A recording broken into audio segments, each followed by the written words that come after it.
What's up mga kanguso? Ayan, what's up mga kanguso? Ayan, siyempre nakatuwan po natin yung mga kasama natin dito sa resto. No, nagluto kasi si Chef Fred ng fried banana na dinip niya sa itlog at saging. Siyempre masarap po yung nakaisa namin.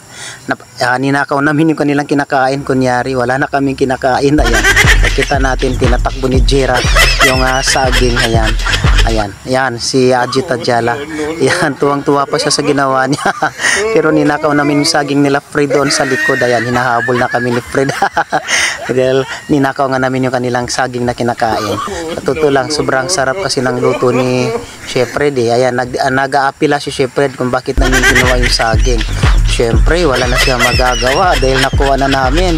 At syempre, ayun, sa katakawan namin sa saging, ayan, nag-aagawa na kami sa saging. At tuwang-tuwa pa si Ajit Adjala. Ayan. So, ayan, mapapasok pa yan sa sobrang init mamaya. At syempre, hindi na nakataste si Fred, umupo. At kumuha na rin ng saging at nagapila. Ayan, nakita niyo mga kabisig. Sa sobrang katakawan, tinakpan na ng tissue paper yung saging para hindi makita na makasama namin. At syempre, dumating pa yung isang mamang matakaw sa saging. Kunyari, busog daw siya, pero nangaagaw ng saging. Tingnan niya, mga agaw. Mag-apila din yan siya. Ayan.